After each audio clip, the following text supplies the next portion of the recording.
ibaratnya perang pertama kalian besok buat UTS di tanggal 17 kan. Nah, sebelumnya kenalin gue Titan IE23 dan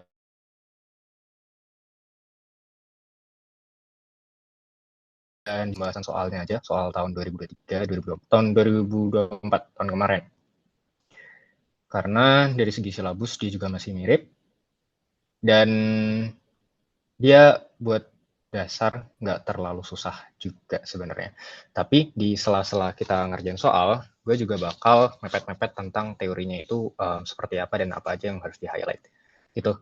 Nah, habis ini gue izin off cam ya, karena gue mau notes di laptop, jadi biar nggak jelek aja. Wait ya guys.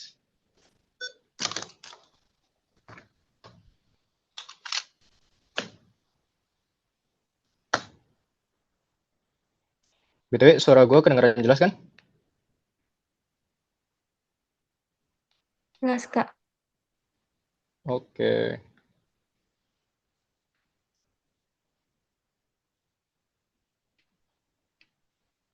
Bentar, hilang.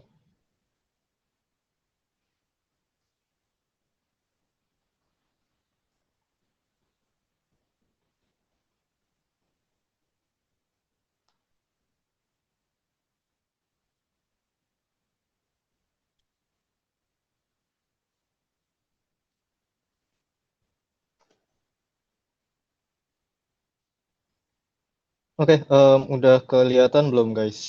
Share screen gue. Udah, Kak. Oke, thank you. Oke, di soal tahun lalu itu ada 4, tapi pada intinya yang perlu diperhatikan itu ada 3. Yang pertama itu terkait dengan optimisasi persamaan. Terus yang kedua itu optimisasi kendala pertidaksamaan. Dan yang ketiga itu adalah terkait dengan aplikasi ekonomi dari integral. Nah, buat yang soal pertama, ini kita komparatif statik. Jadi ini lebih ke teori terkait dengan turunan itu aplikasinya akan seperti apa. Nah, langsung aja kita mulai. Di sini kita punya 2 hal yang diketahui.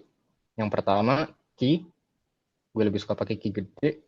Gue nggak suka pakai yang kecil karena itu susah dibedain sama yang P. Key di sini adalah key demand sama dengan 100.000 min setengah P. Dan yang kedua adalah biaya produksi setara dengan 4.000 per toples. Di sini gue bilang variable cost itu sama dengan 4.000 per toples. Dia nggak ada fixed cost. Fixed cost kita akan sama dengan kan 0. Nah, terus untuk soal yang pertama, A, fungsi biaya produksi atau cost dan marginal cost. Oke, cost di sini kita bicara tentang total cost. Ketika total cost, kita akan berbicara tentang variable cost dan fixed cost. Nah, tapi karena kita bicara total, berarti itu udah keseluruhan, bukan per item. Yang kita ketahui kan harga dari per itemnya, cost dari per itemnya itu 4.000. Berarti di sini kita harus kalikan dengan quantity yang akan kita produksi. Ditambah fixed cost dia sama dengan 0. Sehingga fungsi biaya produksi yang di sini CQ, dia akan sama dengan 4.000 Ki.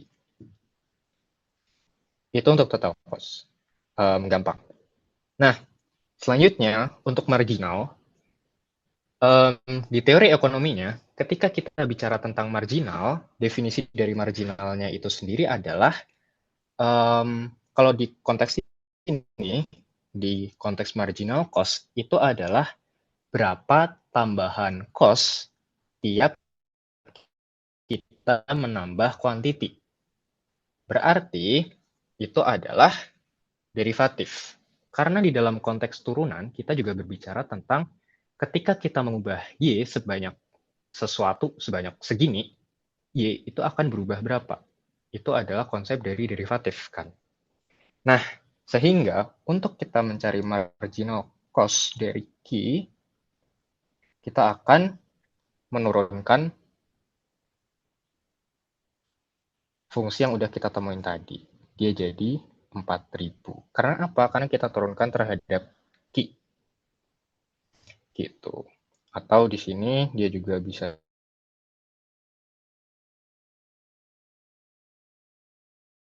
dibilang, dan ini Deki. Gitu. Turunan Ceki terhadap Deki. Kita dapat hasilnya adalah 4.000. Oke, itu untuk yang A. 1. Untuk yang A2, gue izin di sini ya. Di sebelah kirinya. Fungsi penerimaan hasil penjualan atau revenue.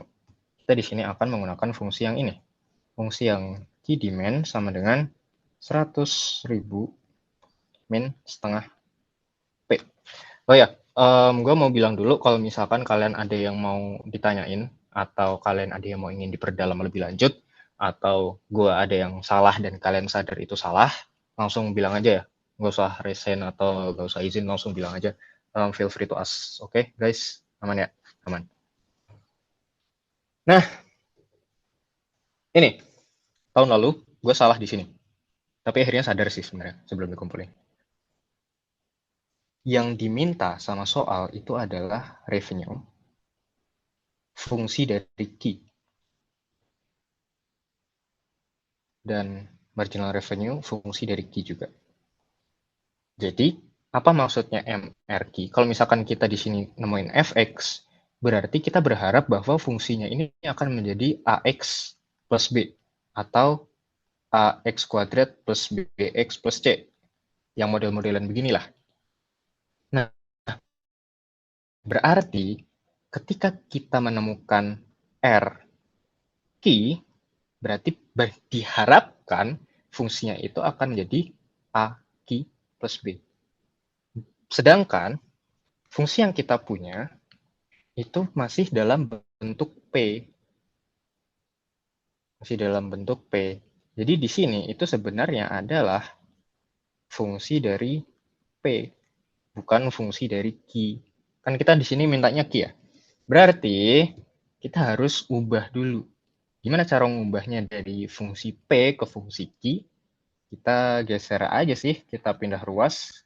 Ini sama dengan 100.000 min QD. Maaf, P-nya hilang.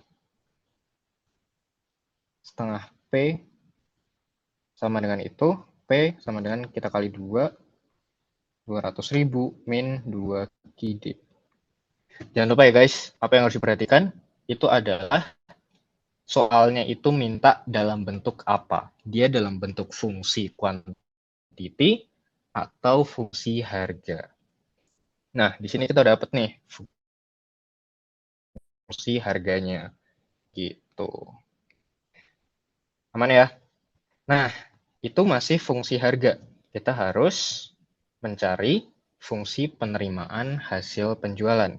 Yang mana hasil penjualan, apa ya, sales, itu sama dengan harga dikali jumlah kuantitinya. Berarti di sini penjualan, nah, kenapa kita nggak bilang revenue aja? Maaf. Revenue, dia akan sama dengan P, harganya tadi berapa? Kita udah punya fungsi P kan. Harganya dia 200.000 min 2 Q. Kita nggak usah pakai D, karena kita di sini nggak ada fungsi supply, jadi kita tulis Q aja biar gampang. Ini akan dikali lagi dengan Q. Karena apa? Harga, fungsi dari harga kan ini. Segini itu kan adalah P. Nah, terus dia akan dikali dengan Q. Sehingga revenue-nya kita dapetin berapa? 200.000 dikali Q min, ekor apa? Min 2 Q kuadrat. Itu untuk fungsi revenue-nya. Sedangkan, ini apa? R. Untuk marginal revenue, kita menggunakan konsep yang sama. Kita turunkan RQ terhadap Q. Hingga kita temukan angka di 200.000 min 4Q. Gitu. Itu untuk marginal revenue-nya. Nah, kita udah bisa menjawab yang 1 dan 2. Kita udah dapat berapa poin? 9 poin. Oke, selanjutnya kita ingin memformulasikan keuntungan atau profit. Ini yang B berarti ya. Profit. Profit di sini kita notasikan dengan P. Ini sama dengan total revenue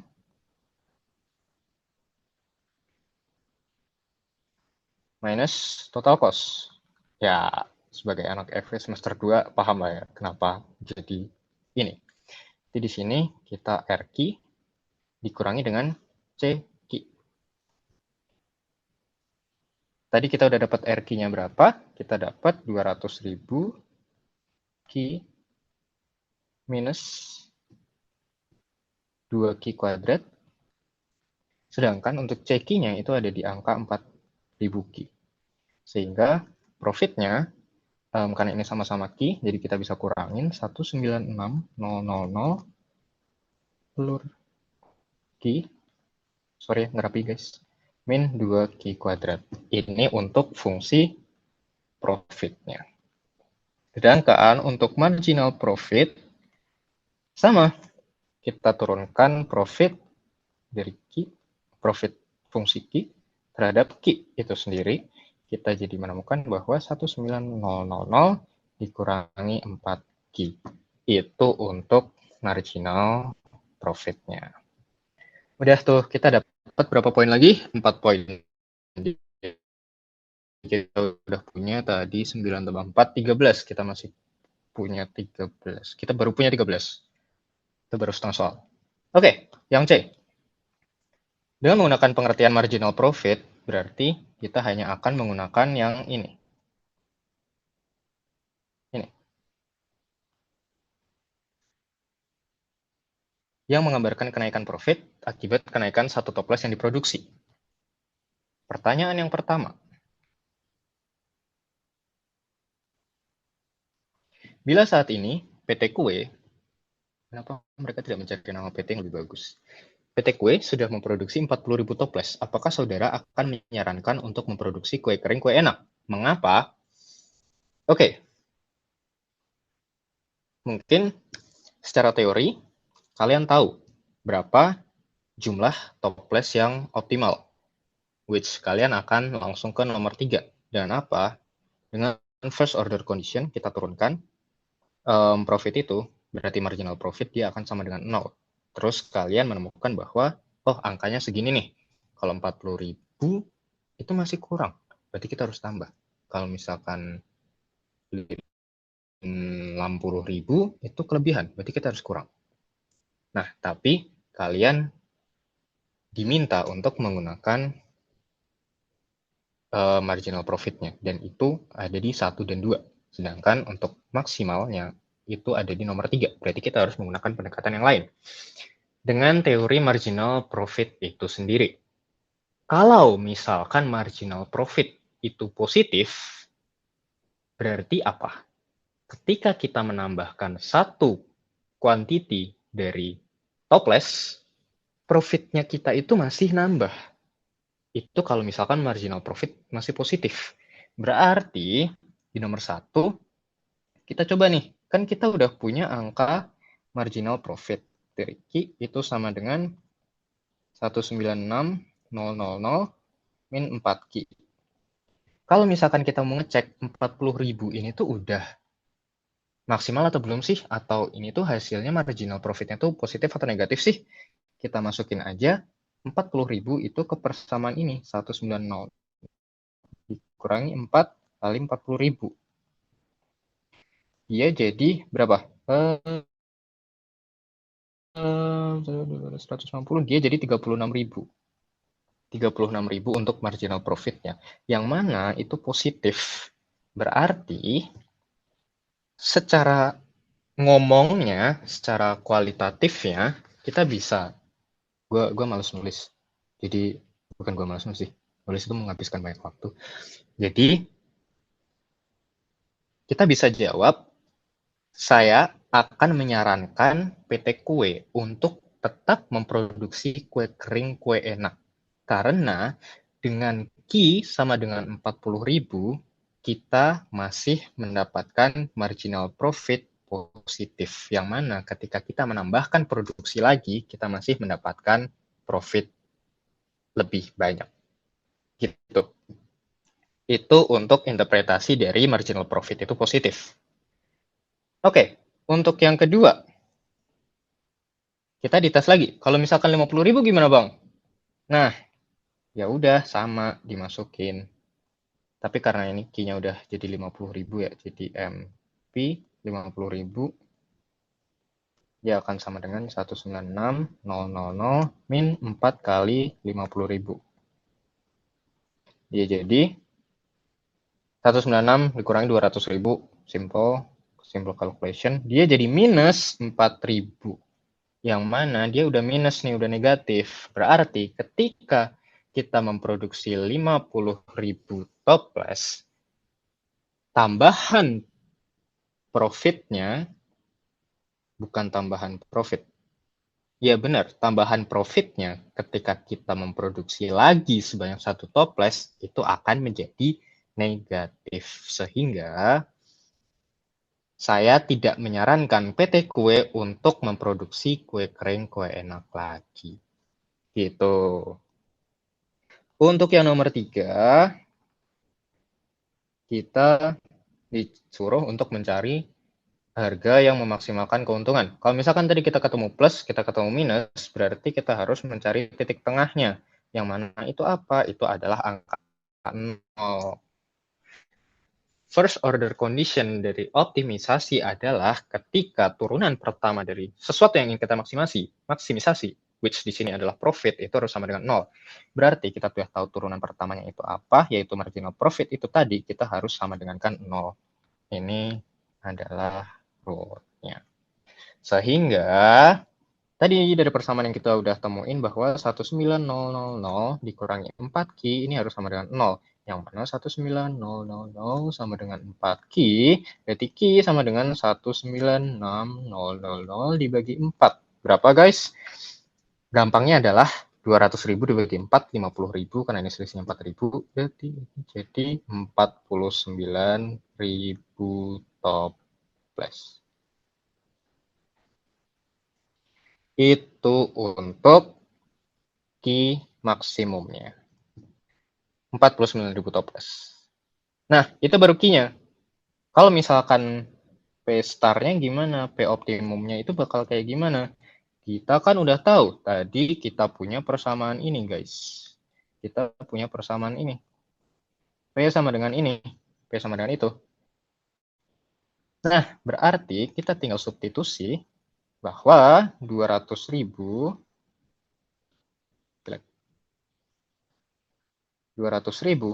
kita kurangi dengan 2 dikali kuantitas yang mau kita jual, 49.000, dia akan sama dengan berapa?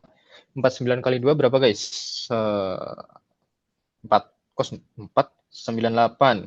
Berarti di sini 200.000 dikurangi 98. Berarti kita jadi menemukan berapa?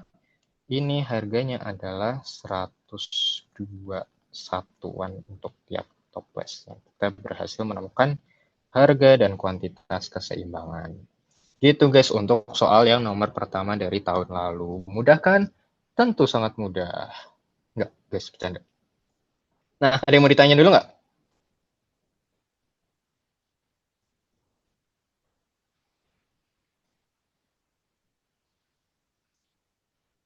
Aman semua teman-teman? Aman nggak aman? Oke, thank you for the response. Nah, Aman nggak? oke. Oke, sekarang kita Kak boleh masuk ke naik main sedikit course-nya. balik ke C. Optimasi Mau saya dengan foto.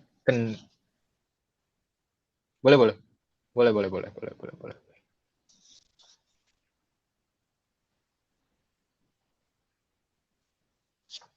Kalau udah kabarin. Udah Kak, makasih. Oke. Nah, oke, sebelum masuk ke nomor 2, gue ingin untuk berbagi sedikit background tentang optimisasi. Jadi, optimisasi itu kita mempunyai dua problem, maksimal atau minimal. Yang di materi ini kita bagi jadi without constraint and with constraint. Constraint-nya itu ada equality, persamaan, dan inequality. Tapi logika dari optimisasi ini sendiri adalah, misal ketika kita punya suatu grafik seperti ini,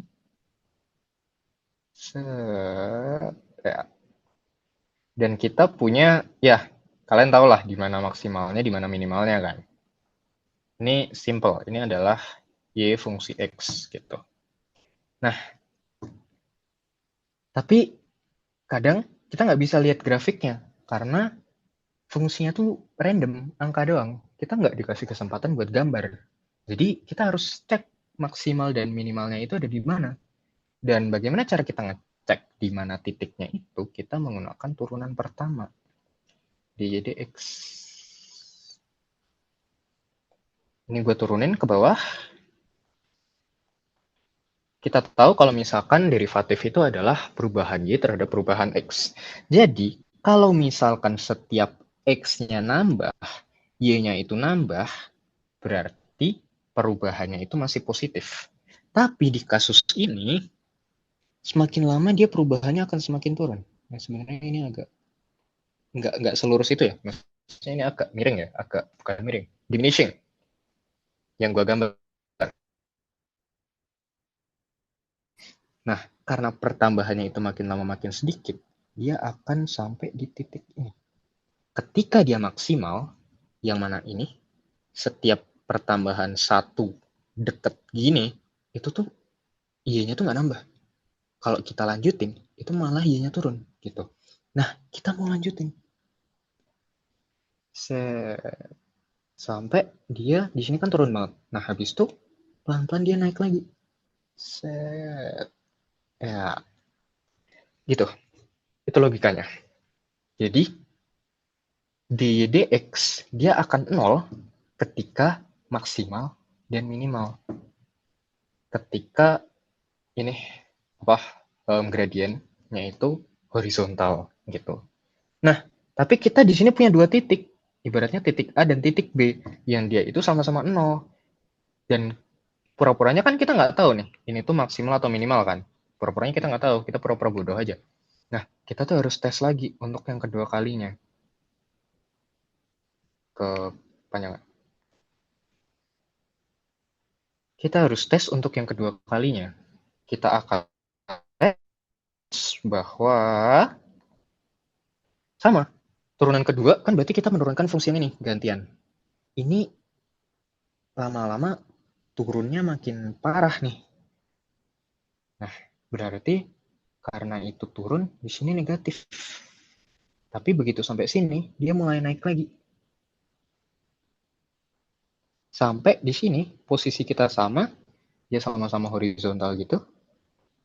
Dia turunan keduanya, dia sama dengan 0. Terus sampai sini, dia naik lagi, gini. Nah, dari sini, d kuadrat dx. Ini posisi negatif, ini positif. Jadi, dari sini, kita itu bisa simpulkan bahwa dalam optimisasi maksimal itu terjadi ketika dan minimal first order condition itu akan terjadi ketika turunan pertama dari sesuatu itu sama dengan 0. Nah, sedangkan untuk second order condition itu yang diberikan maksimal dan minimal itu adalah turunan keduanya ini akan kurang dari 0 biar bersih. SOC, which turunan kedua, dia itu kurang dari 0, sedangkan untuk maksimisasi, dia akan lebih dari 0. Kenapa? Karena ketika ini maksimal, berarti titik nolnya kan ada di sini. Nah, ini maksimal nih. Maksimal. Nih, minimal. Kita menemukan bahwa ketika ininya tuh minimal, nih, yang ini ngadep ke bawah, itu tuh akan membuktikan bahwa dia itu posisinya lagi kayak gini. Lagi kayak gunung onta. Lagi jadi gunung. Nah, tapi ketika dia plus, dia itu lagi jadi lembah. Gitu. Itulah kenapa second order condition maksimisasi itu kurang dari 0, untuk minimisasi itu lebih besar dari 0. Tapi ibaratnya ini dihafalin aja, atau ya kalau mau bagus ya dipahami, tapi ya feel aja, bebas, terserah kalian enaknya belajar kayak gimana. Kebanyakan teori bikin bingung. Nah, kita punya fungsi biaya. Fungsi biaya C, variabel di dalamnya itu ada XY, sama dengan 45X kuadrat plus 80XY. Maaf, tipu. 90XY plus 90Y kuadrat. Di sisi lain, perusahaan tersebut menghadapi kendala produksi. Kendala di Matek kita sebut sebagai constraint. Atau ketika kita tuliskan, itu dia akan menjadi biasanya di bawah CY itu ada ST, which namanya subject.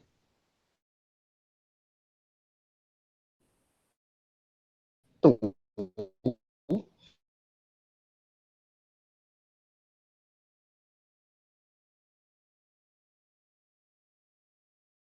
Dua X plus 3Y sama dengan bilangan real. Kalian ingat kan bilangan real itu bilangan apa? Bilangan cost kan. Kita disuruh untuk memaksimalisasi, meminimalisasi cost. Nah, terus tentukan persamaan Lagrangian. Karena apa? Kenapa kita harus bikin persamaan Lagrangian? Nggak bisa langsung turunin aja. Karena kita punya dua persamaan. Kita punya persamaan fungsi biaya, yang ini, yang itu namanya objective function-nya. Nggak kelihatan ya. Objective. Yang ini itu constraint. Udah gue tulis. Karena kita punya dua persamaan, makanya kita nggak bisa langsung nurunin. Makanya kita harus buat kombinasi dari kedua hal tersebut, yang itu namanya Lagrangian. Lagrange, biar gampang lah, Lagrange. Kita udah. Nah, gimana cara kita membuat persamaan Lagrange? Astagfirullah, persamaan Lagrange. Kenapa gue sangat bermasalah dengan ini? Oke, baru sadar kalau misalkan dia itu ada n-nya. Biasanya nggak gue baca. Oke, kita sebenarnya tinggal ikutin pola. Ketika kita buat persamaan Lagrange, sebenarnya ini notasinya bebas ya guys. Ini bisa Z, ini bisa T atau apalah. Tapi karena dosen gue dulu pakainya L yang agak unik ini dan gue suka, jadi gue pakai itu. Karena apa? Dia fungsi Lagrange juga kan. Jadi L masuk akal. Tapi sebenarnya kalian nulisnya bebas. Jadi jangan mempermasalahkan hal itu. Yang penting konsisten. Kita kopas objective function-nya. Yang kuning-kuning itu kita kopas. 45x kuadrat plus 90xy plus 90y kuadrat. Udah. Kita kopas. Nah, habis itu plus lambda. Apa itu lambda? Itu adalah menunjukkan seberapa berpengaruh constraint terhadap suatu fungsi. Gitu. Tapi tulislah sebagai lambda dulu. Dan yang ini nggak sembarangan. Maksudnya biasanya tulisnya tetap lambda gitu. Jadi jangan salah tulis. Kita punya di sini akan masukin constraint-nya. Gimana cara kita menyusun constraint-nya? Yang XY, yang di kiri, ini dipindah ke kanan, pindah ruas. Jadi nanti di kiri akan sama dengan 0. Jadi tulisannya 60 min 2x, oh jadi plus, sorry, min 3y. Udah, ngerti kan dari mana min 2x, min 3y? Mereka itu dipindah kananin semua, dipindah ke kanan semua untuk nanti dipindah ke sini. Itu cara kita membentuk persamaan Lagrangian. Gitu, guys.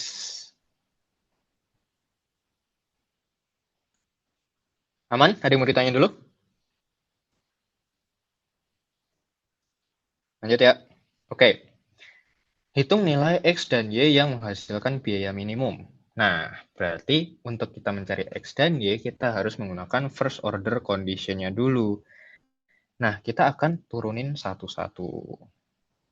Yang pertama, kita akan turunkan persamaan Lagrange ini terhadap X. Dia jadi berapa? 90 X, karena dia X-nya kuadrat kan, ditambah 90Y. Oh, 90-nya udah sampai situ, selesai. Ditambah min 2 lambda. Ya, langsung min aja. Min 2 lambda. Oke, di sini masih ada yang bermasalah nggak dengan bagaimana kita menurunkan anu-anunya, X dan Y-nya? Ada yang masih problem dengan itu?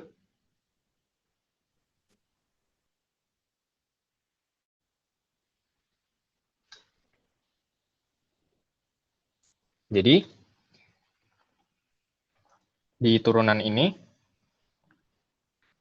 gue asumsikan ada 1 atau 2 orang yang mungkin belum begitu nangkep. Ketika kita punya X, kenapa kuning kan? Ketika kita punya X pangkat N, ketika kita turunkan, dia akan menjadi N X N min 1. Jadi N-nya akan geser ke sini, terus habis itu, yang di atas, dia bakal dikurangi 1. Makanya kita bisa dapat 90X, karena 2-nya dia dipindah ke sini, terus setelah itu, ini dikurangi 1, dia jadi 1. X pangkat 1.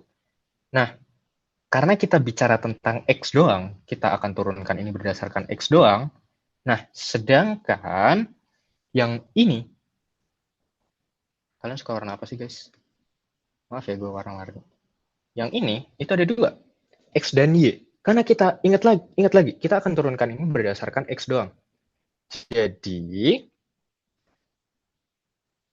kita anggap bahwa Y ini adalah angka, bukan variabel. Jadi, 90 Y. Karena ini adalah, misal ini A, X, N min 1, dia akan jadi N, A, X, misal fungsi awalnya adalah itu. Terus habis itu ketika kita turunkan, dia jadi N min 1. Nah, A di sini consists of 90 Y. Gitu. Jadi, A-nya itu akan tetap. Jadi 90Y tetap, pangkatnya di sini. Pangkatnya di sini yang 1 kan awalnya, 1, habis itu dikurangi 1, dia jadi 0, makanya X-nya hilang, karena apapun yang dipangkatkan dengan 0, dia akan jadi 1. 1 ya udah, ini sini ada 1, tapi kayak 1 dikali, sama aja kan, nggak ngaruh. Gitu. Kenapa gue sangat menekankan ini? Karena balik lagi, ini adalah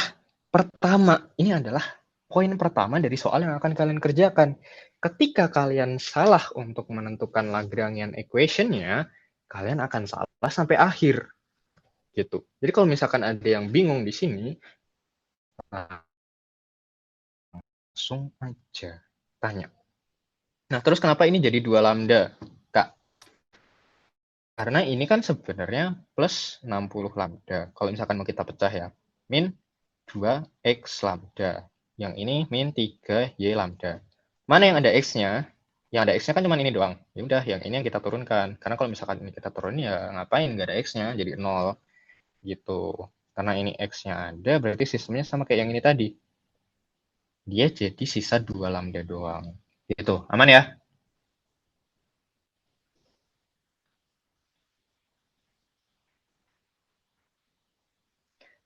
Oke, kalau misalkan aman, kita lanjut untuk turunan Lagrange-nya terhadap Y. Y, kita di sini punya 90X lagi, karena ini juga kita turunin terhadap Y. Terus ini kita tambahkan dengan 180Y, dikurangi, yang Y-nya ada di sini kan, kurangi 3 lambda.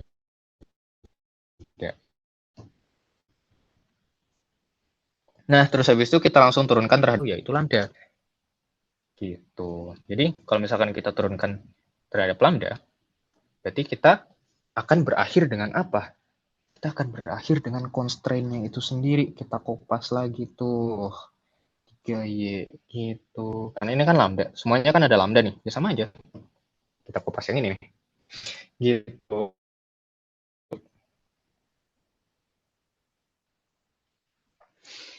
Nah, karena kita first order condition, yang mana tadi kita belajar tentang maksimisasi, berarti kita harus apa? Kita harus sama dengan kan turunan pertama ini 0. Semuanya itu sama dengan 0. Gitu. Terus, gimana Kak? Kan itu kita punya 3 persamaan. Terus kita harus ngapain? Terus kita harus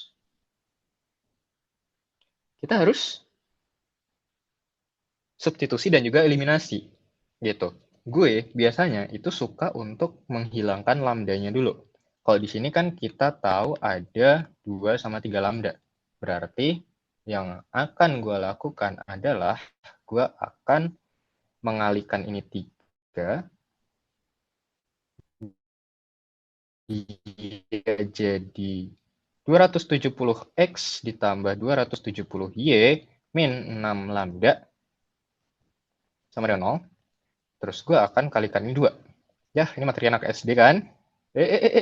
Tapi salah, Tan. C. Kali 2, berarti 90 kali 2 itu berapa? 180. X ditambah 360Y min 6 lambda sama dengan 0. Gitu. Untuk apa? Untuk kita bisa ngilangin ini.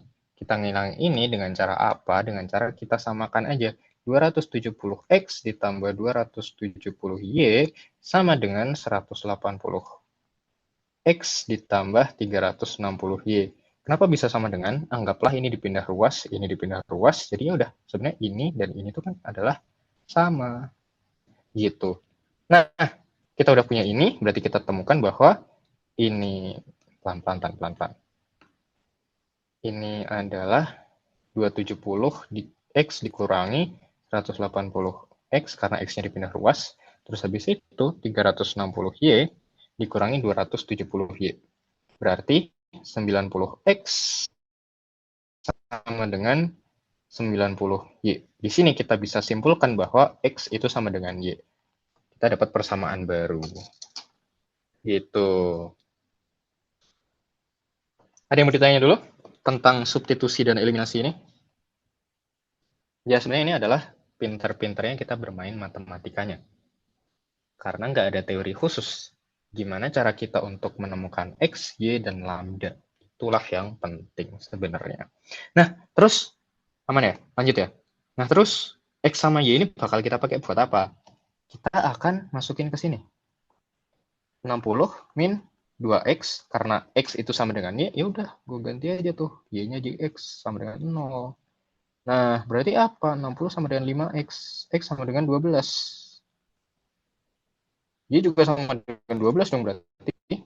Berarti hasil yang kita temukan adalah X optimumnya itu sama dengan 12. Y optimumnya itu sama dengan 12 juga. Inilah hasil untuk yang A gitu. Yang menghasilkan biaya minimum kita harus pakai X dan Y itu sebanyak 12. Gitu.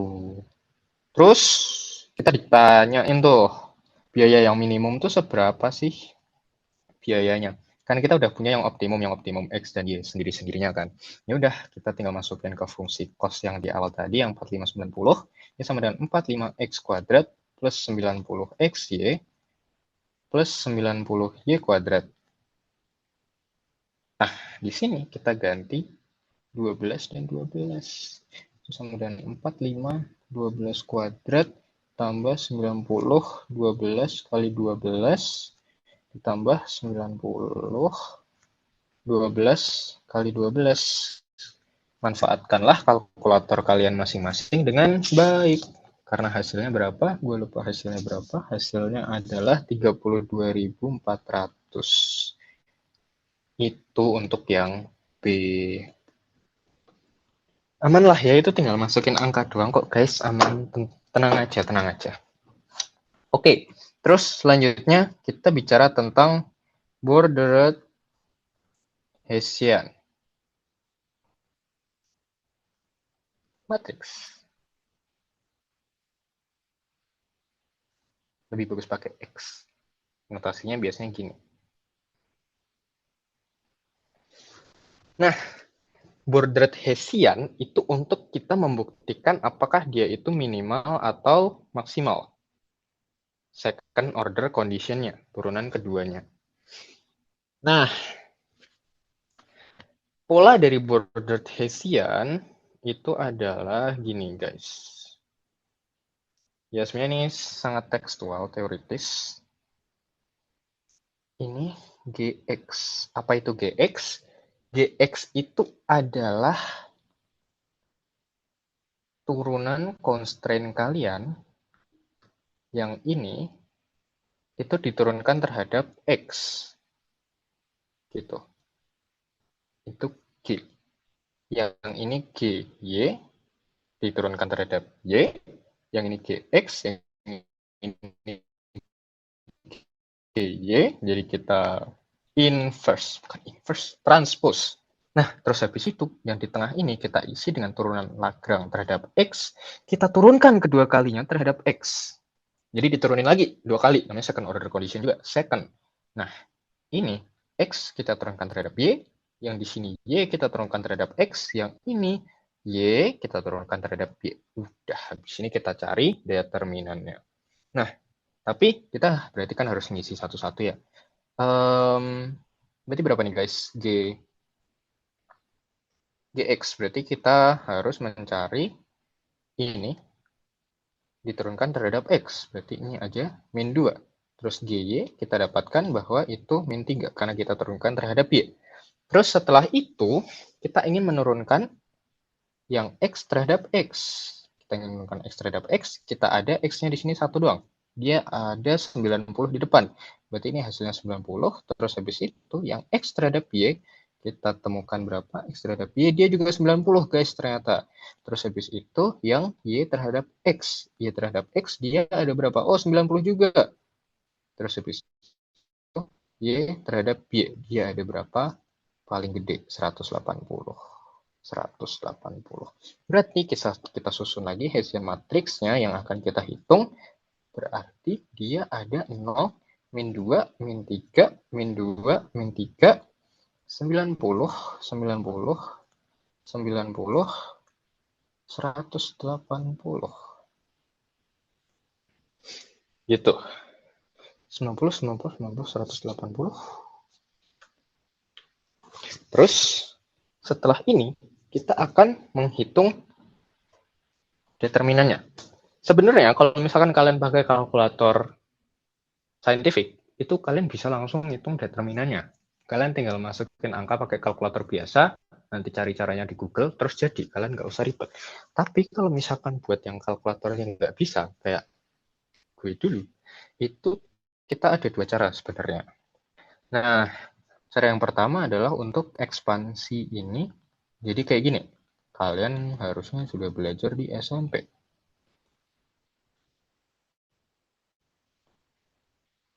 Terus habis itu yang dicoret-coret itu loh. Ya,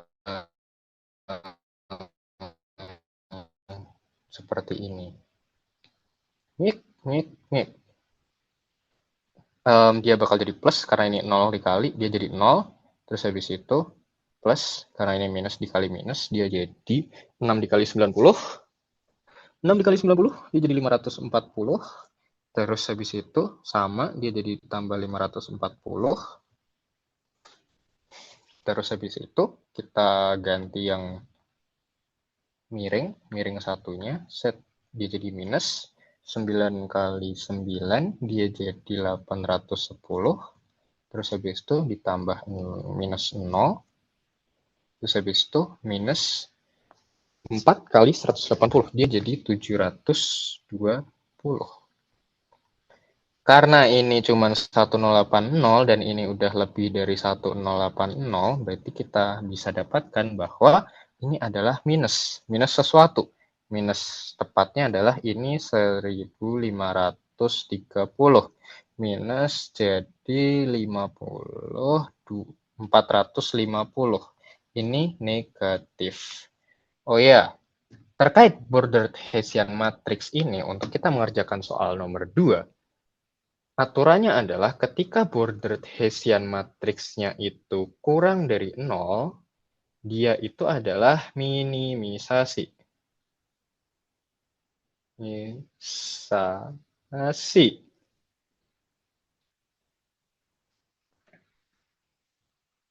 Sedangkan kalau misalkan bordered Hessian-nya itu lebih dari 0, dia adalah maksimisasi. Ini satu hal yang perlu kalian perhatikan juga. Jangan lupa cheat sheet-nya dipakai. Kalian tahu apa aja yang harus dimasukin cheat sheet. Nah, berarti kalau misalkan ini bordered Hessian-nya kan kita dapat negatif. Berarti apa? Minimisasi. Apakah benar yang diminta itu adalah minimisasi? Yes, objektifnya adalah untuk meminimumkan cost. Berarti, dan periksa apakah second order sufficient condition untuk minimisasi tercapai? Ya, tercapai. Karena bordered Hessian matrixnya itu negatif. Gitu. Paham? Aman? Mau difoto dulu? Mungkin sambil mikir, kira-kira kalian ada yang kurang di mana, atau masih ada yang belum jelas, apapun. Jangan khawatir buat tanya, feel free aja.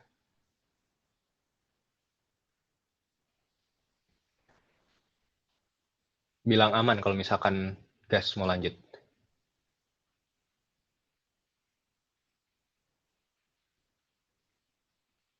5, 4, 3, 2, 1.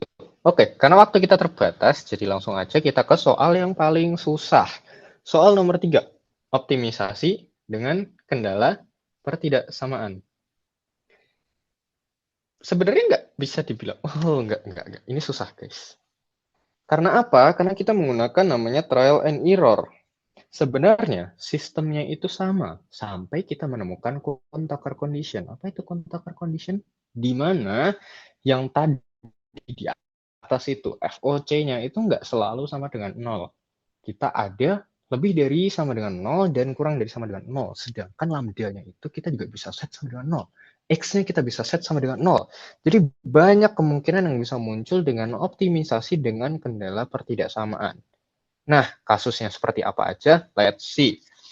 Di sini, seperti biasa, kita lihat dulu apa yang bisa kita ketahui. Oh, kita punya harga beras P1.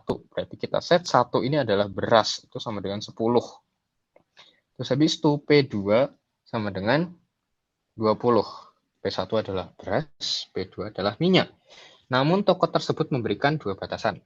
Yang pertama, maksimal anggaran untuk pembelian kedua komoditas tersebut sebesar 200.000. Nah, kalau misalkan kita menemukan batas anggaran, jangan bingung. Anggaran itu kan berarti kita beli suatu barang itu seberapa, yang ini gue set sebagai X1, karena X1 itu adalah kuantitas X, kuantitas barang satu yang mau kita beli. Kita kali dengan P1. Ditambahkan dengan, karena kita punya dua barang, kombinasi X2, P2. Itu akan harus kurang dari sama dengan angka yang diminta. Misal, ya anggarannya, budgetnya. Jadi, kalau misalkan kita suruh buat batasan anggaran, kita harus buat yang seperti ini. Karena kita yang nyari X1, sedangkan kita P1-nya udah diketahui, berarti di sini adalah harganya 10 kan, ditambah dengan 20 X2. Itu kurang dari sama dengan anggaran kita adalah 200.000. Ini 200.000, ribunya males ditulis. Itu adalah untuk batasan yang pertama. Sedangkan untuk batasan yang kedua, kita punya total jumlah beras, X1, dan total jumlah minyak. Salah. Total jumlah beras dan jumlah minyak. Berarti totalnya, jumlahnya, itu sama dengan X1 tambah X2. Kita harus kurang dari sama dengan 20.000. Tidak lebih dari kan berarti kurang dari sama dengan. Ya kan? Kita udah punya dua batasan ini. Gitu. Terus kita ingin, tujuan kita adalah utility. U sama dengan 2X1 plus X2. Yang mana kalau misalkan kita bicara tentang utility, kita harus bicara tentang maksimisasi dari utilitasnya itu. Oh, dia udah di-set juga maksimisasi. Tapi kadang kalau misalkan nggak dikasih tahu apakah itu disuruh maksimisasi atau minimisasi, ingat aja kalau misalkan utility, kita tuh pengen puas banget. Kita pengen sepuas apapun itu. Manusia nggak pernah puas. Jadi kita harus maksimalkan. Sedangkan untuk cost, kita nggak mau cost itu gede-gede, semakin sedikit semakin bagus. Jadi kita harus minimisasi. Kalau profit, otomatis kita harus maksimisasi. Seperti itulah kita be rational for an economist. Nah,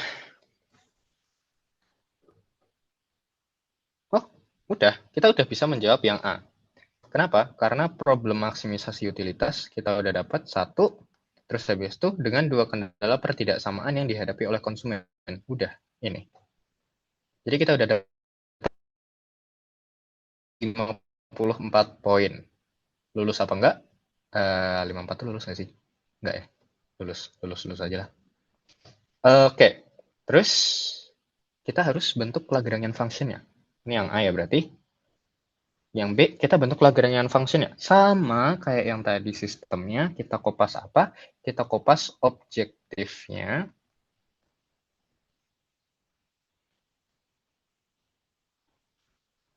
Kita kopas objektifnya, 2, X1 plus X2. Terus habis itu, kita apain? Kita buat lambda. Tapi karena di sini subject to-nya, constraint-nya itu ada 2, ini kita buat lambda 1. Lambda 1, masukin lagi, kalian ingat kan caranya gimana? Kita pindah ruasin yang X1, X2-nya ke kanan. Jadi 200 minus 10X1 minus 20X2. Terus habis itu kita buat budget yang kedua, batasan yang kedua, constraint yang kedua, itu 20 minus X1 minus X2.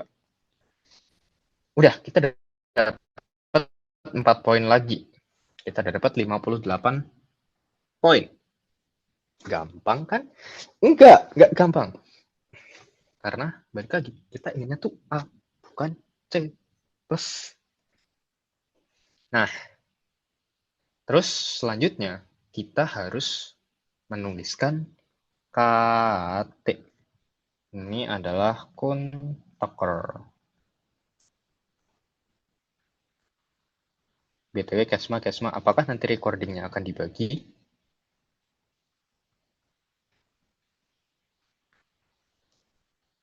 Jadi kalau misalkan kalian ngantuk, daripada kalian kurang tidur dan akhirnya sakit saat UTS, tidur aja nggak apa-apa guys. Tapi terserah kalian, balik lagi. Kita sedang apa? Kita sedang UTS. Berarti kita harus apa? Kita harus mengurangi jam tidur. Gitu.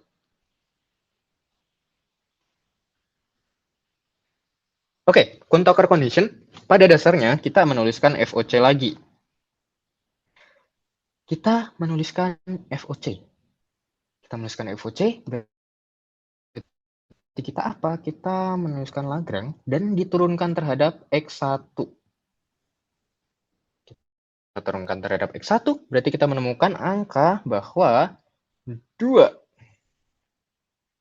Oke, short brief tentang Kuhn-Tucker condition dulu dah. Jadi, di dalam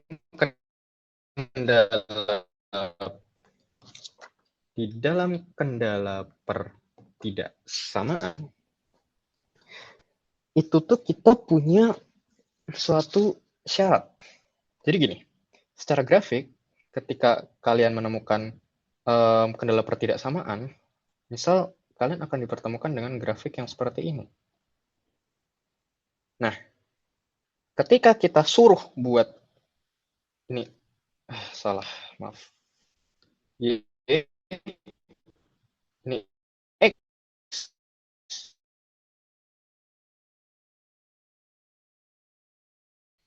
kita buat ini lebih besar dari 0 dan ini juga lebih besar dari 0, tapi kita punya maksimal itu ada di sini. Dan di sini, kenapa? Karena kalau 0 turunan pertama itu akan jadi seperti ini. Tapi karena itu enggak, kenapa enggak? Karena ya udah kita harus luruskan misal ini turunan pertama di sini. Tuh. Jadi harus intersect, bukan intersect. Nah, kita harus set itu tuh di sini nih. Nah, datar sama titiknya itu. Nah, ini tidak sama dengan 0, guys. Ini tidak sama dengan 0. Makanya, di sini tuh kita temukan kondisi bahwa ketika turunan pertamanya, ketika X-nya itu sama dengan 0, ketika kita set X-nya sama dengan 0, yang mana kebetulan titik maksimalnya ada di situ, turunan pertamanya itu akan tidak sama dengan 0. Dalam hal ini, karena dia maksimisasi kan, dia adalah maksimisasi, turunan pertama untuk maksimisasi itu adalah negatif. Kurang dari sama dengan 0. Masih ada possibility untuk sama dengan. Kenapa negatif? Karena ya udah gradiennya yang ini, yang ke arah sini, bukan yang ke arah sini. Ya kan? Ingat kan? Oke, ingat. Nah, sedangkan untuk minimisasi, kita punya turunan pertama dari X itu akan sama dengan lebih besar sama dengan 0. Kebalik. Nah, tapi di sini kita set bahwa X itu lebih besar sama dengan 0, X lebih besar sama dengan 0 juga untuk minimisasi, dan ketika mereka itu dikali, jadi Fx dikalikan dengan X itu harus sama dengan 0. Wajib. Itu adalah tujuan kita. Dikalikan X, dia sama dengan 0. Oh ya, untuk lambda itu dibalik. Jadi, jika diturunkan terhadap lambda, dia akan jadi negatif. Maksudnya lebih kecil dari untuk minimisasi, dan dia akan lambda ya, lebih besar untuk maksimisasi. Sedangkan untuk lambdanya itu sendiri, dia tetap lebih besar dari 0. Turunan terhadapnya itu aja yang kayak gitu. Dan ini juga tetap sama dengan 0. F nah, lambda dikali ini sama dengan 0, sama dengan 0.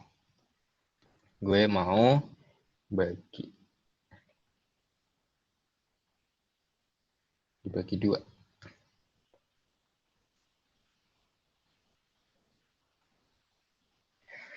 Gitu. Boleh buat dimasukin di cheat sheet. Highly recommended. Nah, oke. Kita tulis kontaker kondisinya buat sekarang. Kita tulis kontaker condition-nya. Itu kalau misalkan ada masalah, entah suara gue kurang jelas, putus-putus, atau share screen-nya berhenti, gitu bilang aja. Nah, kita ingin buat FOC-nya. FOC-nya yang pertama, seperti biasa, kita turunkan Lagrange itu terhadap X1. Di sini berarti kita akan sama dengan 2. Terus X1 mana X1? Kita punya X1 di sini, berarti itu adalah min 10 lambda 1. Ingat kan kenapa lambda 1? Ingat. Terus ditambah dengan, dikurang pasti.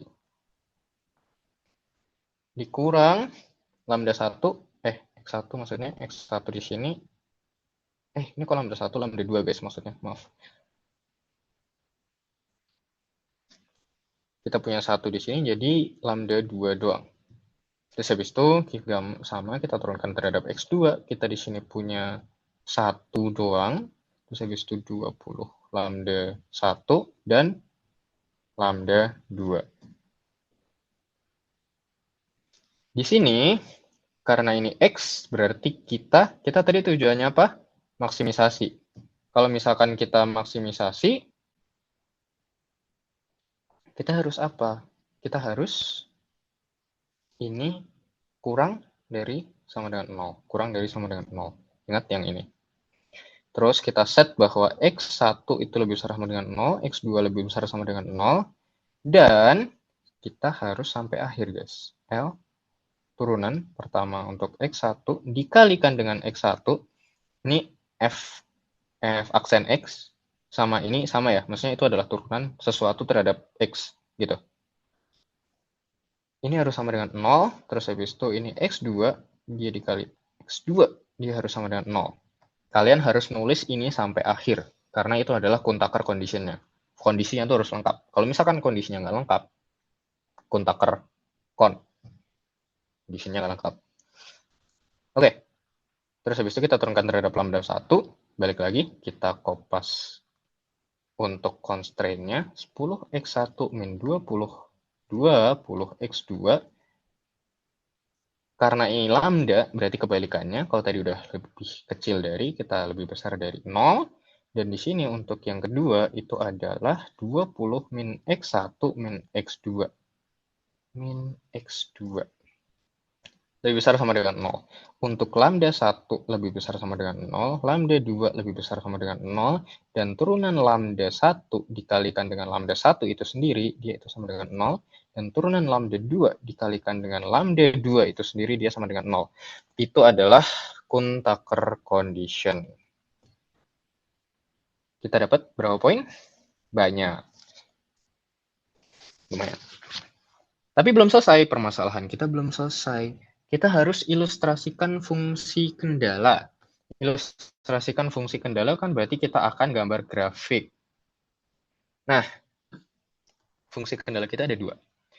Ada 10x1 ditambah 20x2. Ini kurang dari sama dengan 200. Dan x1 plus x2 itu kurang dari 20. Ini bisa kita sederhanakan jadi x1 ditambah 2x2 kurang dari sama dengan 20. Nah, gue ingin set yang bawah dulu. Ketika X sama dengan 0, ya ketika ini X1, ini X2 ya. Ketika X1 sama dengan 0, X2 akan jadi 20. 20. Ini kan 0 kan? Ingat kan cara itu? Dan sebaliknya, karena ini sama. Kita buat garisnya. Terus setelah itu, untuk yang kedua, ketika X1 sama dengan 0, X2-nya dia cuma dapat 10. Sedangkan kalau X2 sama dengan 0, X1 bisa dapat 20. Gitu. Nah, dari sini kita menemukan suatu kecenderungan. Sebenarnya kalau misalkan kalian bingung banget nih dari awal, kalian tahu kalau misalkan secara ekonomi, mikroekonominya, kalau misalkan dia 2 sedangkan ini 1, berarti barang 1 itu lebih memaksimalkan utilitas. 2 kali lipat lebih banyak. Berarti kita relatif untuk beli X1. Nah, sedangkan kita lihat lagi batasannya. Harganya aja lebih murah X1. Ngapain kita beli X2 yang 2 kali lebih mahal? Kita 2 kali lebih puas, dan 2 kali lebih murah juga buat X1. Jadi kayak sebenarnya kita bisa tahu kalau hasilnya itu adalah X1 sama dengan 20, X2 sama dengan 0. Itu untuk maksimisasinya. Karena batasannya ini. X2 kita tahu, kita nggak butuh X2 gitu. Tapi karena kita harus membuktikan secara matematis, kita harus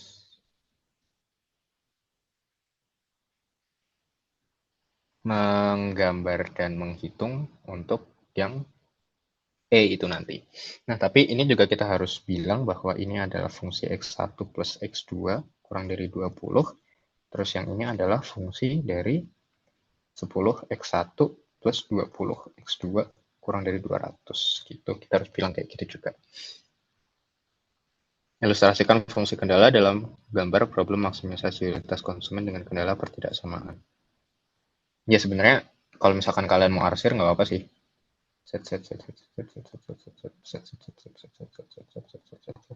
Gitu.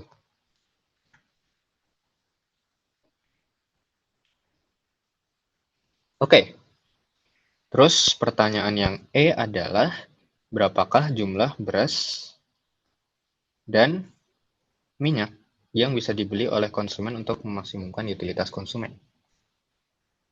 Kita set ini adalah E. Guys, once more, gue mau bilang kalau misalkan kalian ada yang bingung, kalian mau nanya sesuatu, apapun, langsung tanya aja, nggak apa-apa.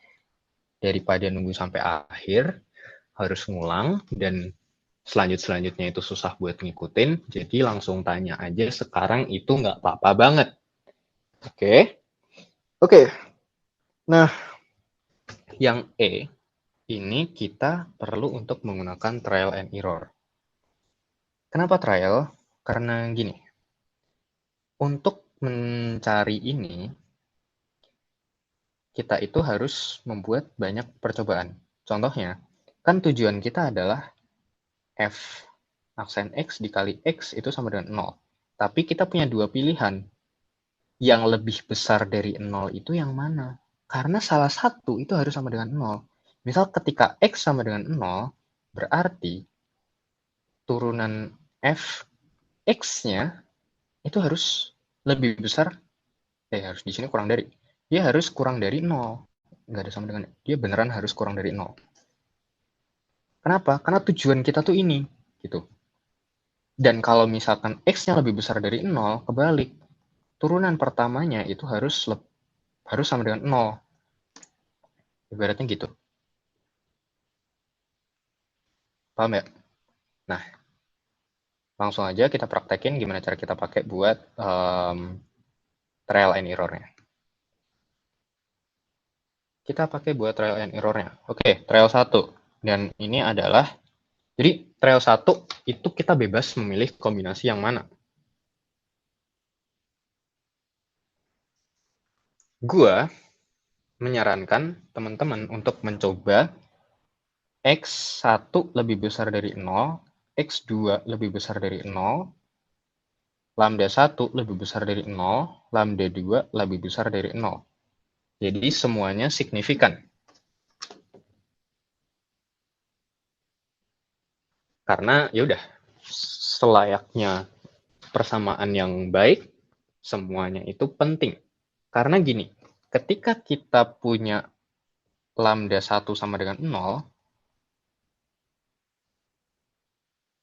berarti ibaratnya ini nggak kepake. Ini nggak kepake. Nggak penting ada di situ. Karena balik lagi, ininya tuh 0. Gitu. Jadi idealnya sebenarnya kita pakai semuanya. Tapi nggak semua persamaan itu akan jadi seperti itu. Nah, ketika kita pakai trial 1, dan tujuan kita adalah yang ini tadi sama dengan 0, berarti kita temukan bahwa turunan pertama, penghapus, salah. Kita temukan bahwa turunan pertama X1 terhadap X1, pertama. Itu harus sama dengan 0, turunan pertama X2 itu harus sama dengan 0, turunan pertama lambda 1 sama dengan 0, ini juga lambda 2 itu sama dengan 0. Gitu. Nah, berarti first order condition-nya kita bakal sama kayak yang tanpa kendala. Kok tanpa kendala? Kendala persamaan. Gitu. Kalau misalkan ini sama dengan 0, berarti gue ingin untuk ngeset. Bentar. Contohnya ya, gue langsung ini aja. Gue ingin ngambil dua persamaan ini. Karena ini lambda 2-nya sama ya. Jadi gue bisa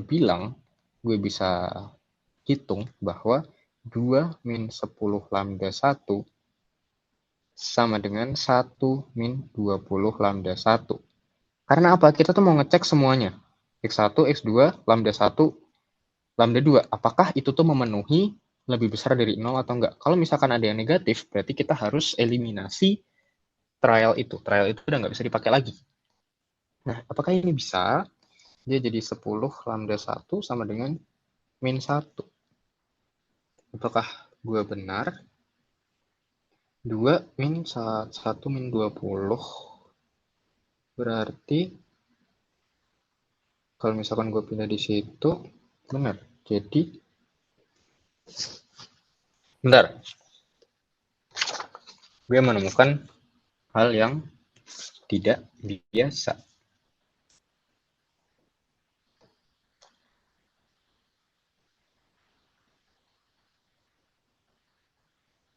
Oke, jangan lambda dulu.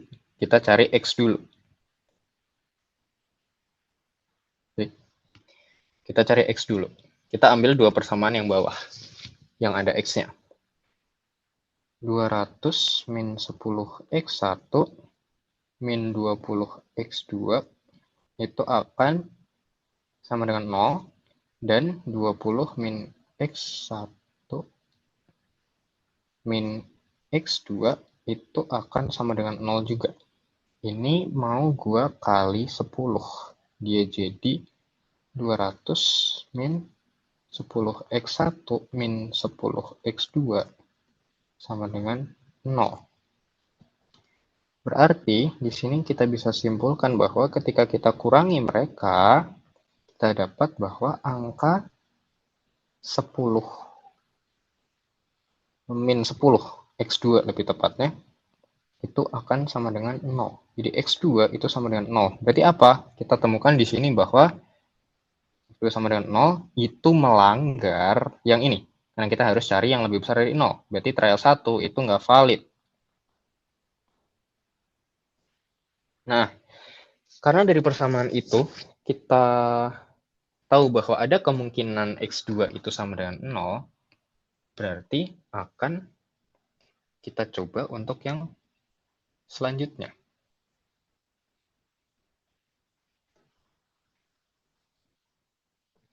Kita akan coba untuk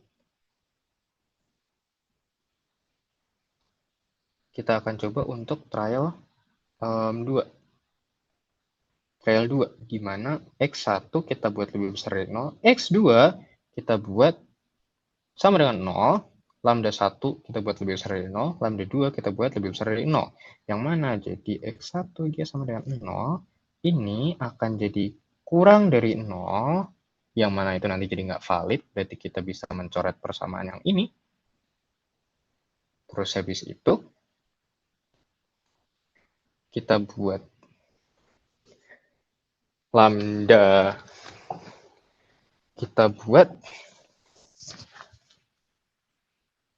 lambda 1 dia lebih besar dari 0, dan kalau lambda ini, maaf. Kalau mau cepet ya guys, karena kalian lihat dari grafik sebenarnya yang batasan ini itu tuh balik lagi dia nggak ngaruh, karena anggaran kan berarti kita ingin untuk yang bawah ding yang nggak ngaruh, yang bawah kita ingin untuk memaksimalkan semuanya. Jadi semakin banyak anggaran itu tuh kayak dia akan semakin bagus. Jadi gue ingin men-set bahwa ini akan sama dengan 0 gitu. Langsung aja gue mau terang-terangan sama kalian gitu. Terus ini lambda 1 dia akan sama dengan 0, lambda ya guys bukan x. Terus habis ini yang ini lambda 2 ini dia akan lebih besar dari 0 gitu. Nah, oke. Dari sini kita akan masukkan kembali ke persamaan yang bawah dengan, karena ini kita udah set ini lebih besar dari 0, ini kurang dari 0, berarti persamaan yang ini itu 1 nggak dipakai, 2 ini juga nggak dipakai. Karena apa? Karena ini udah nggak valid. Kita nggak bisa nyari yang kurang dari. Kita bisa nyari yang sama dengan gitu. Makanya itu dicoret. Oke, tapi kita hapus lagi, izin buat hapus lagi. Paham kan tapi kenapa dicoret? Nah, jadi kita cuma pakai dua persamaan sekarang. Kita punya 200 min 10x1 dikurangi 20x2, which di sini x2-nya itu akan jadi 0. 200 min 10x1 min 0 sama dengan 0. Jadi 200 sama dengan 10x1. X1 sama dengan 20. Apakah ini memenuhi? Ya, memenuhi, karena ini adalah positif gitu. X2 sama dengan 0, berarti ini juga memenuhi. Berarti ini valid. Ini valid. Ini valid. Terus kita coba bagian yang lambda. yang bagian lambda berarti kita ambil dua persamaan paling atas, tapi karena yang persamaan kedua udah kita violate tadi, jadi 2 min 10 lambda 1, 2 min 10 lambda 1, dia dikurangi dengan lambda 2. Dengan lambda 2 itu akan sama dengan 0. Ya, tapi kita tahu bahwa lambda 2 itu udah sama dengan 0. Jadi, 2 akan sama dengan 10 lambda 1. Dari lambda 1, dia akan menjadi 2/10. Kemudian 0,2. Yang mana ini masih 2. Ini masih positif. Berarti ini adalah valid. Jadi, lambda 1 kita dapat positif. Lambda 2 kita dapat 0. Jadi, semuanya apa? Semuanya valid. Jadi, asumsi di trial 2 ini valid. Sehingga kita dapat angka bahwa X1 maksimum itu adalah 20 dan X2 maksimum itu adalah 0. Itu adalah angka yang kita dapat dari trial 2. Gitu. Ada yang mau ditanya dulu? Belum selesai sih. Berapakah utilitasnya? Karena kita masih harus mencari berapakah utilitasnya. Gitu. Berapakah utilitasnya? Tinggal kita masukin angka. Kita tahu tadi utilitas yang kita maksimalkan adalah U sama dengan 2X1 plus X2. U sama dengan 2X1 plus X2. Ini sama dengan 2 dikali 20. Sama dengan 40. Itu, ini adalah utilitas UT. Ini adalah maximum utility. 40 itu. Gitu guys. Jadi, ketika kalian bingung untuk trial biar efisien, tadi kan gue langsung meng-violate lambda 2 ya. Nah, kenapa langsung gue hilangin, gue sama dengan 0? Karena gue lihat dari grafik itu tuh, yang lambda 2, yang di bawah ini,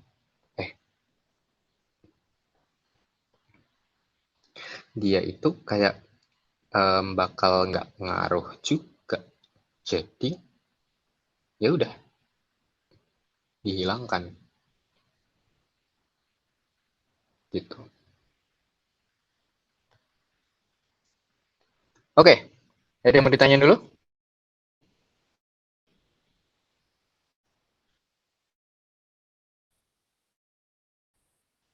Aman, Kak. Tapi sebenarnya, oke, mau diapain dulu? Di foto, terserah. Ntar gue kirim notes-nya deh. Tapi, ya, nih, foto deh. Tapi ada recording. Apakah recordingnya akan dibagi? Gue masih bertanya hal itu. Tapi, oke lah, gampang lah ntar. Kalau mau, PC gue aja. Kalau misalkan nggak dibagi sama IBC. Hahaha. Oke, kita masuk ke soal yang terakhir. Ini tentang Economic Dynamic and Integral Calculus. Sebenarnya ini tuh gampang, asal bisa gambar. Karena kan udah digambar itu tuh enak. Contohnya gini, nih kita udah dibantu dengan jawaban yang pertama. Yang A, itu kita disuruh buatlah kurva penawaran dan permintaan terlebih dahulu dalam bidang bersumbu P vertikal dan Q horizontal. Carilah titik potong kedua kurva. Kuadran 1 berarti positif semua, P dan Q positif yang menunjukkan nilai P dan Q keseimbangan. Berarti yang pertama, kita harus cari P dan Q keseimbangan. Dari mana kita dapetin? Ayolah, kita di sini punya equation P. Di sini P demand itu sama dengan 36 min Q kuadrat. Dan P supply ini akan sama dengan 4 plus Q kuadrat. Sedangkan kalau misalkan kita bicara equilibrium, kita bicara P demand sama dengan P supply. 36 min Q kuadrat akan sama dengan 4 plus Q kuadrat. Berarti kita pindah ruas lagi, 32 sama dengan 2Q kuadrat. Jadi Q kuadrat itu sama dengan 16, berarti Q berapa? Sama dengan 4 dari akar 16. Kita dapatkan Q star itu sama dengan 4. P star dari mana? Ya udah kita masukin aja, karena kita tahu Salah satunya di sini adalah 4 plus, di sini kita masukin 4 kuadrat. Dia jadi berapa? 16 tambah 4, 20. P-starnya dia akan sama dengan 20. Kita udah dapat dua informasi ini. Gitu. Nah, tapi balik lagi, yang penting adalah bagaimana cara kita gambar kurvanya. Kurva penawaran dan permintaan. Sebenarnya jangan ambil pusing dengan kurva. P-demand itu berarti tinggal, gampangnya adalah bentar, P. Kalau misalkan gini berarti kan demand-nya itu akan jadi seperti ini, sedangkan supply-nya itu akan jadi seperti ini. Ya nggak? Gue nggak tahu apakah dosen kalian akan mempertimbangkan hal itu, tapi jangan lupa, kayaknya nggak sih, tapi jaga-jaga aja, jangan lupa kalau misalkan demand itu Q-nya itu akan negatif, karena semakin tinggi harga, semakin rendah permintaannya, Q permintaannya. Jadi, bentuknya itu akan Q-nya itu negatif. Kalau misalkan kita temukan bahwa Y sama dengan negatif AX kuadrat plus BX, itu kita tahu kalau misalkan grafiknya itu akan jadi seperti ini. Sedangkan kalau misalkan ininya plus, A-nya itu plus, dia akan jadi seperti ini. Gitu. Itu adalah hal kecil yang berguna untuk kita menggambar suatu grafik. Nah, kita masukin angka, equilibriumnya, di sini P star sama dengan, salah, Q star. Q star dia sama dengan 4, dan P star sama dengan 20. Udah, kita udah dapat 5 poin lagi. Nah, yang B, tentukan consumer surplus. Kalian tahu kan? Ingat, consumer surplus itu ada di mana? Nah, jadi consumer surplus itu, sedikit review PE, consumer surplus itu terjadi kalau misalkan orang itu punya willingness to pay di atas harga pasar. Berarti dia itu ada di posisi ini. Nih. Itu adalah orang yang memiliki consumer surplus. Jadi, tentukan consumer surplus untuk Q lebih besar dari 3. Q lebih besar dari 3, berarti kita set Q-nya itu. Anggaplah di sini 3. Nanti kita kasih garis dulu. Nah, consumer surplus, tadi yang kita ketahui, dia ada di A. Dia ada di area A. Consumer surplus sama dengan area A. Sedangkan produser surplus, sebenarnya dia itu bisa menjual dengan harga yang lebih murah. Tapi, karena pasar itu harganya mahal, jadi dia produser surplus. Jadi dia tuh sebenarnya untung. Dan total untungnya itu ada di area B. Ada di area B. Gitu. Itu terkait dengan consumer surplus dan producer surplus. Nah, terkait dengan integral kalkulus. Ketika kita punya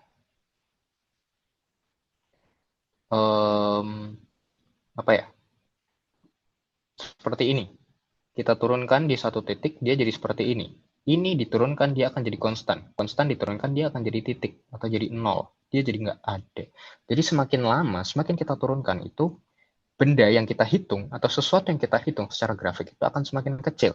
Dan ketika kita punya persamaan linear, atau kuadratik atau apapun, ini, nah, ketika kita naikin lagi, kita anti derivatif, kebalikannya kita turunin, berarti ini akan semakin besar. Semakin besar dalam hal ini adalah kita menghitung luasan dari suatu area.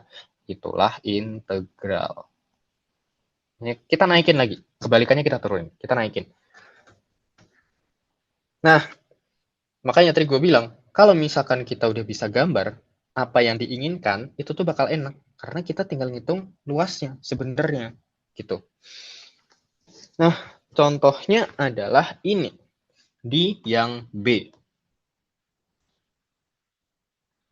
Kita bicara tentang consumer surplus. Berarti kita ingin menghitung area A. Bagaimana cara kita menghitung area A? Bagaimana teman-teman? Kita harus menghitung, di sini ada supply, di sini ada kurva demand. Kita harus menghitung luasan area yang ditimbulkan oleh kurva demand. Apa luasan yang ditimbulkan oleh kurva demand? Dia itu adalah A, B, dan C.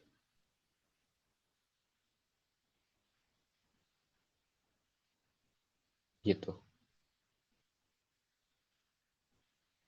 Paham nggak? Karena ini, simpelnya adalah integral itu kita bicara tentang luasan yang ada di bawahnya.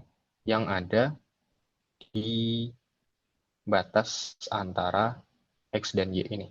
Kalau misalkan di luarnya kan dia nggak terbatas oleh apapun ya. Nah, jadi kita itu bicara tentang batasan juga.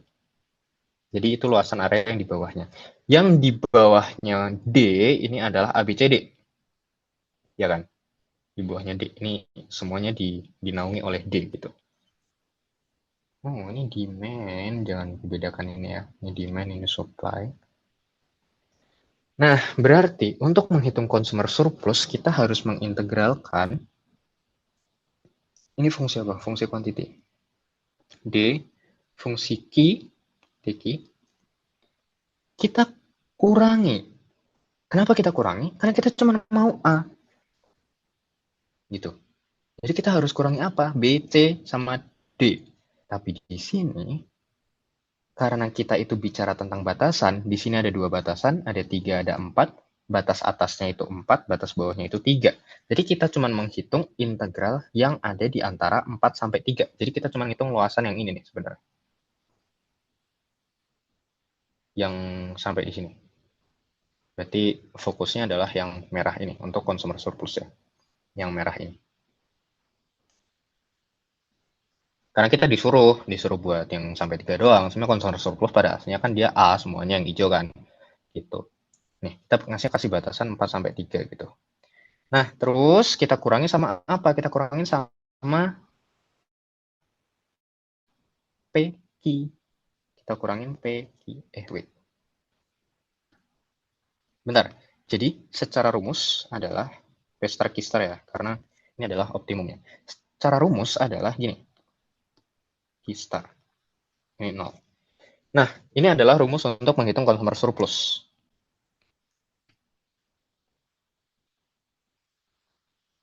Tapi, gini. Tapi di kasus kita cukup modifikasi agak banyak. Yang pertama kita modifikasi batasannya, batasan atasnya Q-star kita ketahui tadi 4 dan kita taruh kan batasan aslinya di sini nih 0. Tapi kita taruh di sini tuh 3 karena disuruh sama soal.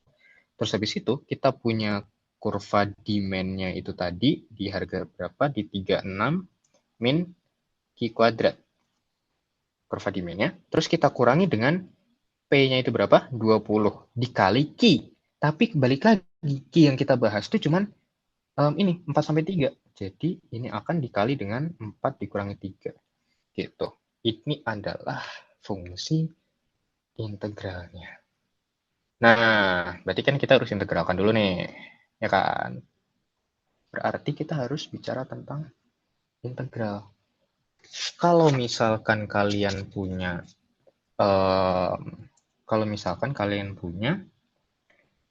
fungsi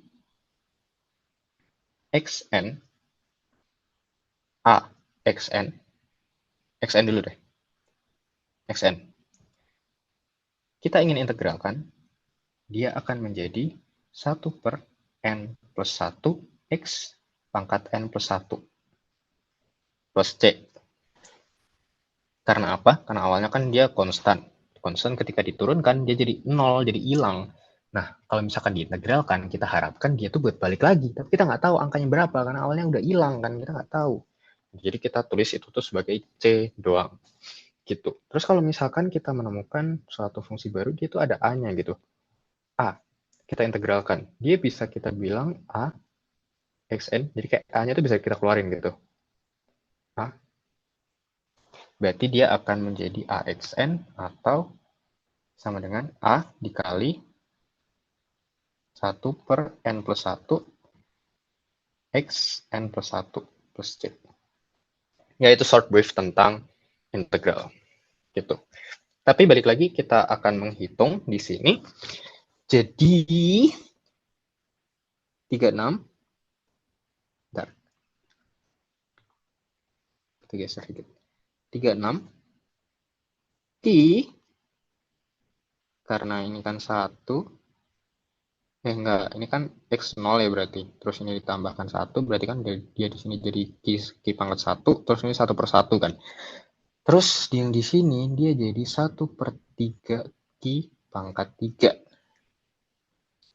Di sini kita tadi di awal ada batasan di sini 4 sampai 3. Ini buat apa? Buat nanti kita masukin ke Q. Min 20 kali 1 doang. Gitu. Nah, karena kita masih ada batasannya di sini, berarti kita pecah.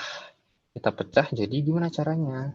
4, kita masukin tuh 1, 1, 3, 4 pangkat 3. Ini akan kita kurangi dengan 36, 3, 1 per 3, Q-nya kan udah tahu. Q-nya di sini batasannya 3. 3 pangkat 3 dikurangi 20. Maaf ya 20 kecil.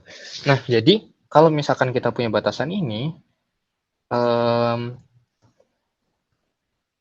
misalkan kita punya batasan ini akan masuk ke sini, terus yang ini akan masuk ke sini. Jadi kayak kita cari selisihnya gitu loh, selisih antara batas atas dan batas bawah gitu.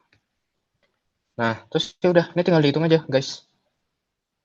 36 kali 4 itu dia jadi 144 dikurangi 64 per 3 dikurangi 36 kali 3 itu dia jadi 108, terus habis itu ditambah, kenapa ditambah? Karena ini negatif ketemu negatif, dia jadi tambah 9, karena 27 dibagi 3 lagi, ini dikurangi 20.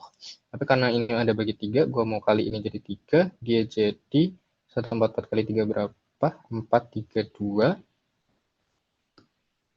432 dikurangi 64 dikurangi 108, kali 3 kali 3. Dikurangi 324 ditambah 27 dikurangi 60. Dia jadi berapa? Gue lupa eksaknya angkanya berapa. Bentar, mari kalkulator. Mungkin kalian juga capek dengar suara gue, jadi sebentar gue akan diam beberapa detik.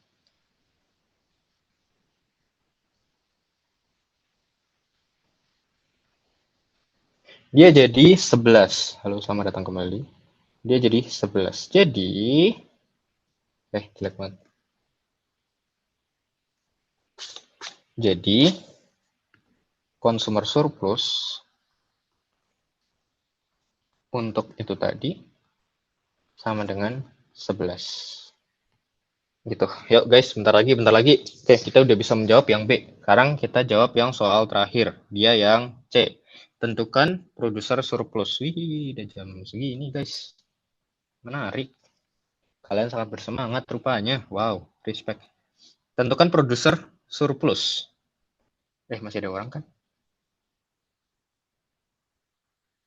Masih ada orang. Kok nambah?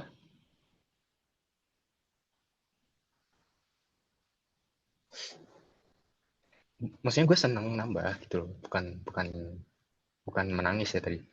Tentukan produser surplus untuk Q lebih besar dari 3. Nah, kalau misalkan kita bicara tentang produser surplus, kita bicara yang area B. Tapi karena balik lagi, kita terbatas sampai lebih besar dari 3, berarti kita bicara di area ungu. Area ungu, kita berarti menggunakan apa? Kita bisa menggunakan kurva demand, terus habis itu kita kurangi area merah, terus habis itu kita kurangi sama C. C itu kita dapetin dari batasan supply dan demand. Tapi itu bakal susah, ribet. Jadi ya udah kita kurangin aja area B yang B ungu ditambah C yang kejepit. Jadi itu adalah 20 juga. Kenapa 20? Ya udah, kotaan ini, guys. Wait. Kotaan ini. Ini kan 20. Karena ini selisihnya 1 kan. Kayak yang tadi tuh. Kotaan 20, terus habis itu kita kurangin sama integral supply. Kenapa? Karena integral supply itu meliputi area yang ini. Meliputi area ini nih. Karena kita bicara integral tadi apa? Adalah area di bawah garis. Area di bawah garis itu ada di supply. Jadi bisa kita kalkulasikan bahwa abu-abu FEB banget. Producer surplus itu adalah PS sama dengan P star dikali Q star dikurangi dengan integral ini, dia batasan Q star, terus itu S, karena kita akan pakai kurva supply, gitu. Ini adalah rumus untuk producer surplus. Yang mana di kasus kita udah modifikasi, dia jadi P star. Ya langsung angka aja lah ya guys. Kalian tahu kan angkanya dapat dari mana. P star-nya itu tadi kita dapetin 20. Dikurangi ini 4, dikurangi 1, dikurangi 3. Karena batasannya kan. Terus habis itu kita bicara tentang di sini 4, di sini 3 juga. Balik lagi kita ke batasan. Terus habis itu fungsi supply-nya dari berapa? 4 plus Q kuadrat. 4 plus Q kuadrat. Oh iya, guys. Maaf, tadi gua ada yang lupa. Di sini itu harusnya ada plus C. Berarti di sini ada plus C1 plus C2 plus 3C2. Terus berarti di sini hasil akhirnya adalah 11 plus 3C1 plus C2. Tapi dalam kasus ini kayaknya hal itu pun juga nggak ditulis C-nya tuh nggak apa-apa gitu loh. Karena ya udah kita mau ngitung consumer surplusnya dengan grafik yang udah kita ketahui. Jadi kita diharapkan untuk mencari angka eksak tanpa variabel lain di luarnya. Jadi kayak kalau misalkan C itu pun dihilangkan itu tuh nggak apa-apa di permasalahan ekonomi ini. Gitu. Nah, dikit. Ini bukan dikali deki ya, maksudnya ini adalah suatu notasi untuk menyebutkan bahwa itu adalah fungsi turunan, bukan fungsi turunan, fungsi integral kita integralkan terhadap Q. Gitu. Nah, langsung aja kita mainkan satset 20 dikurangi 4Q, 20 dikurangi 4Q plus sepertiga Q kuadrat untuk batasan di sini 4 sampai 3 gitu. Nah, berarti di sini adalah 20 min 4 kali 4 ditambah sepertiga 4, ini pangkat 3 guys, sorry, pangkat 3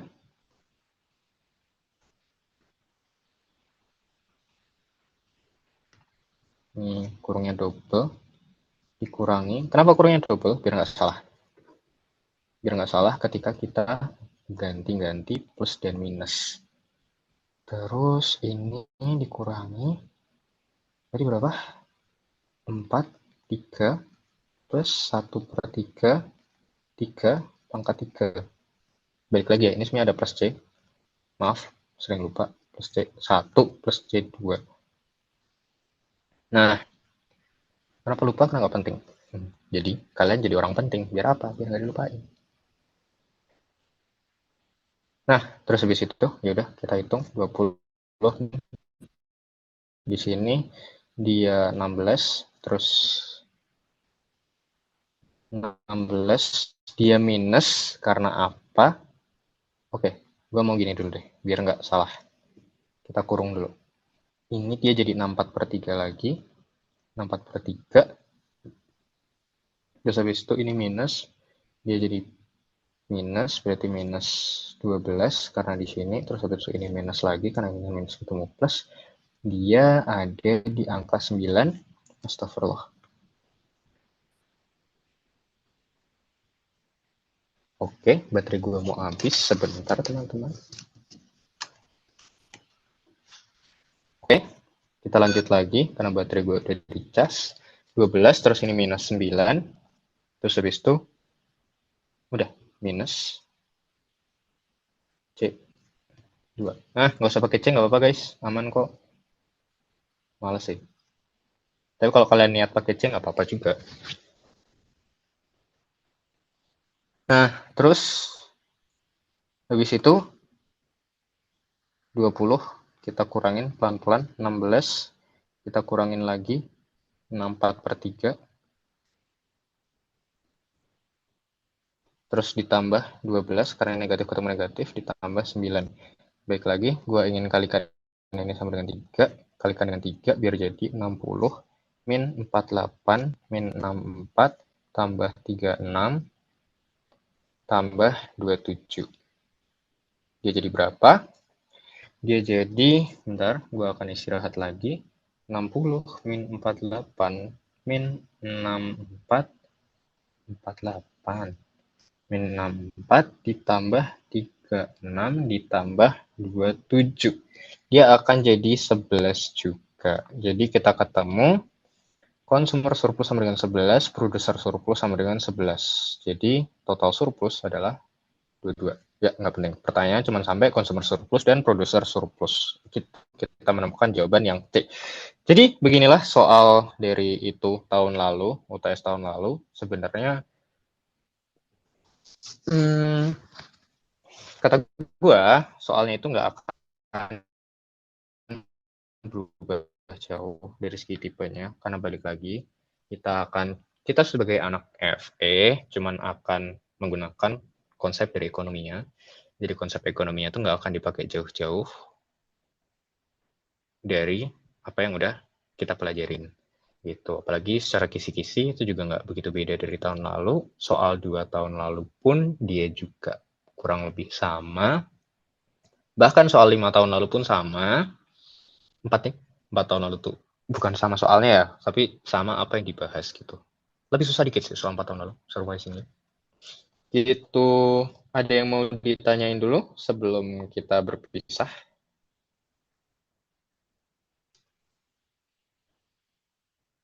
Atau ada yang mau diperdalam lagi?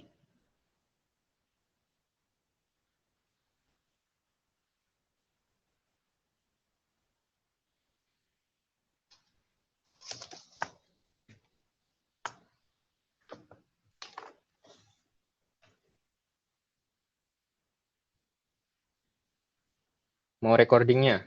Um, um, Kesma. Ini ntar lewat apa? Oke, bentar.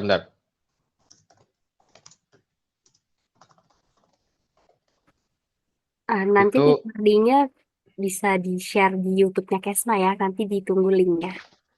oke. Itu gue drop ID line gue. Kalau misalkan kalian mau nanya lebih jauh atau mau notes, karena balik lagi notes yang pegang gue, recording yang pegang Kesma. Jadi, Kak, itu kenapa 11-nya nggak dibagi 3 lagi? Yang hasil dari CS sama PS. Dibagi 3. Kenapa dibagi 3?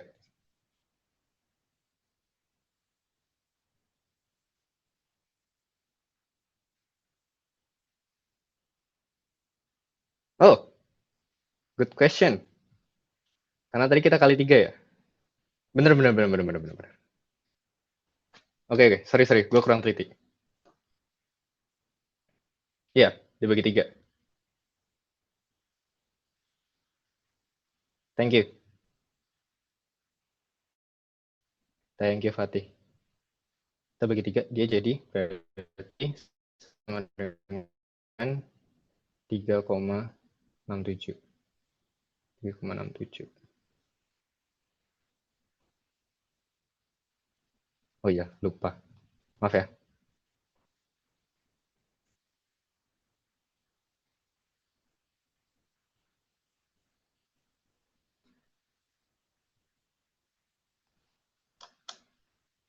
Thank you, Fatih.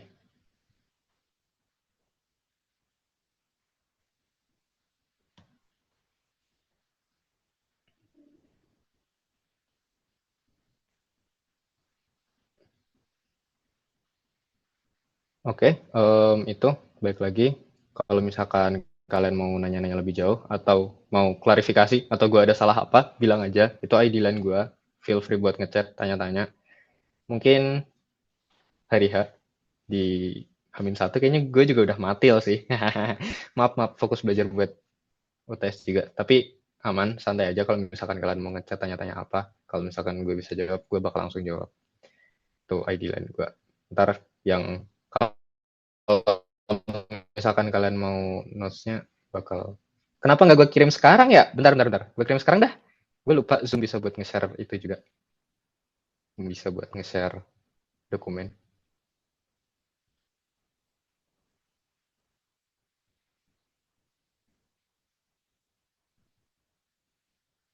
Bentar. Buset, 8 MB.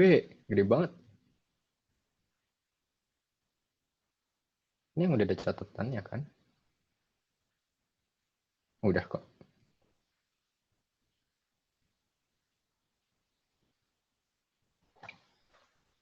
Udah tuh, udah kekirim belum?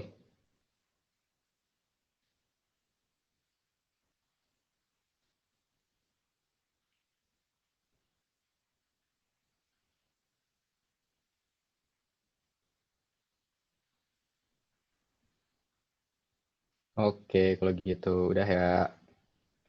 Thank you guys, gue kembalikan ke Kesma.